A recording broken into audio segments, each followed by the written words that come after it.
Hello everyone, welcome to CS Academy. Today I am going to show you how to use Lombok dependency in Spring Boot application. Let's get started. Let's open your IntelliJ IDE. Here go to the file to create the project.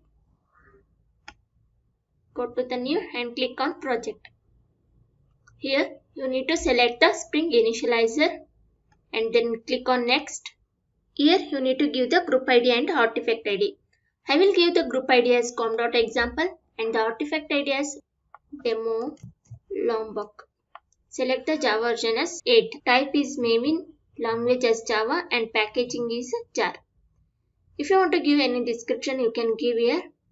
And we got the package name as com.example.demo Lombok. And then click on next. Here I am selecting the required dependency. I need the Lombok dependency. So I am clicking on Lombok dependency. I am selecting this Lombok dependency.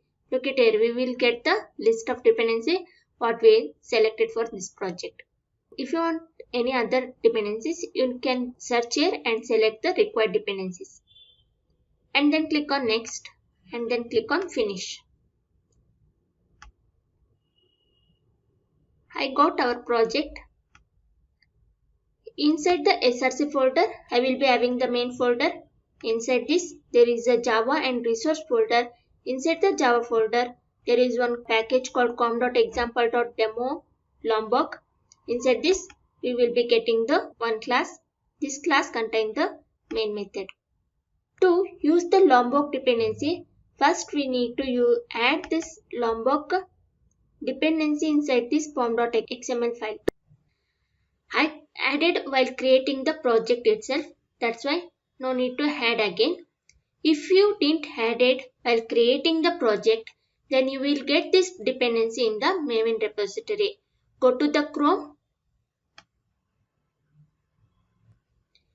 Search here for the Maven repository. Go to this link. Here search for the Lombok. Go to this first link, Project Lombok.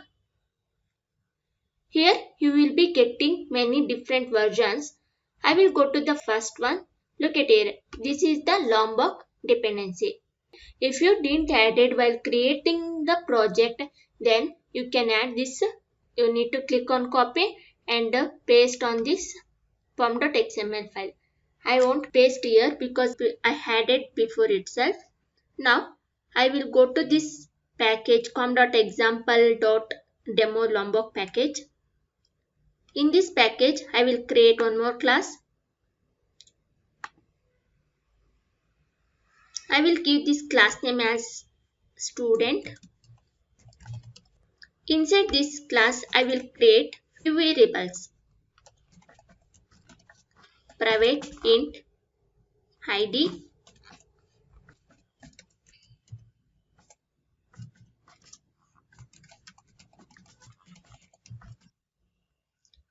Here I have created 4 variables: ID, age, name, first name and last name.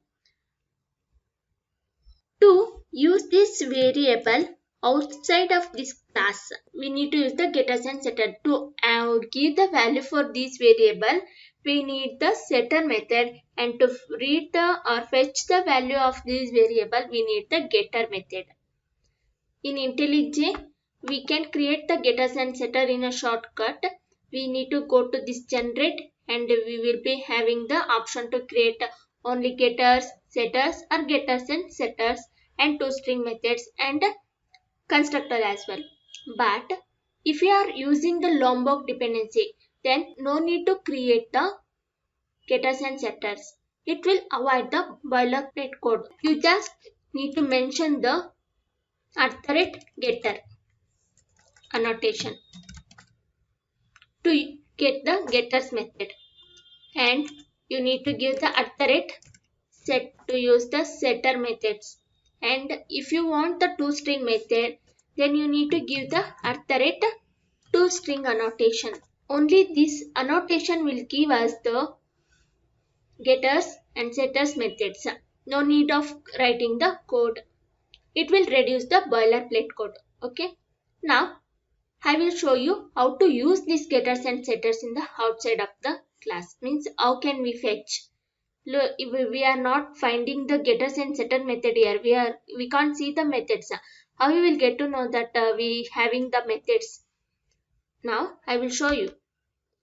I will go to this main class. Here I will be printing the variable values and I will set the value for those variable here. Now I will create the student class object.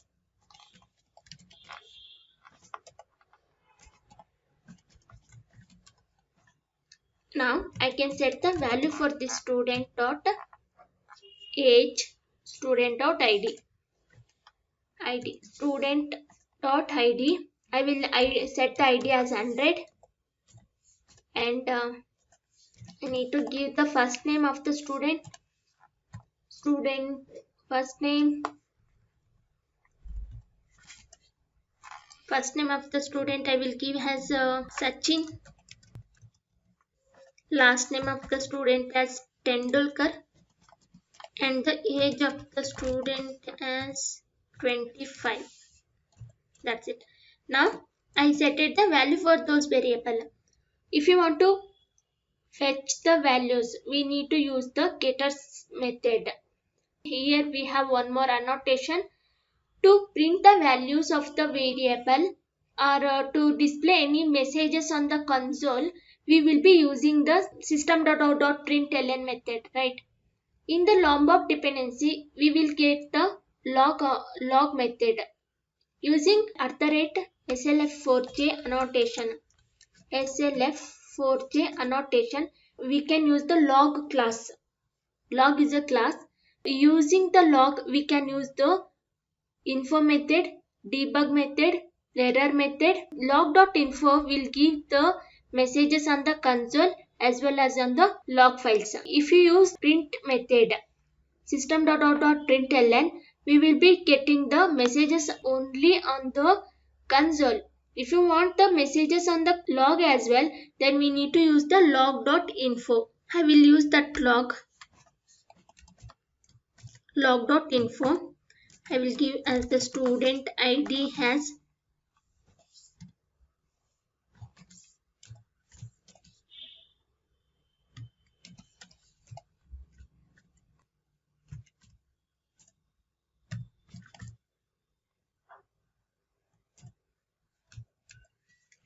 look at here.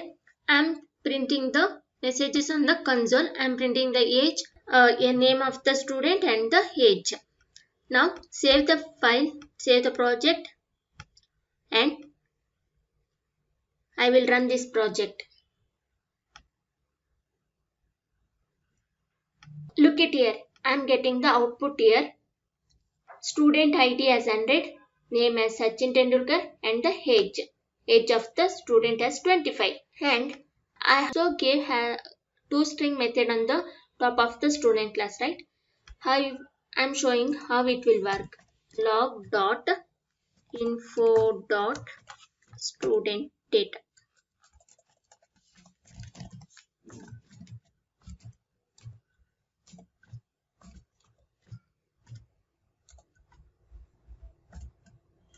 I'm printing the reference of the class, student class. Now I will show you how it will work.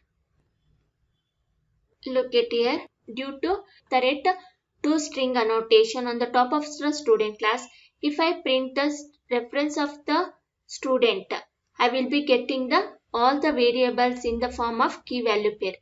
So we will be using the toString methods. If we use the toString method, we will get to know all the variables values as well. Variables as well as the values of the variable in the form of key value pair. So we will use that. Now I taught you how to use the Lombok dependency. To use the Lombok dependency, first we need to add that dependency in the form.xml file.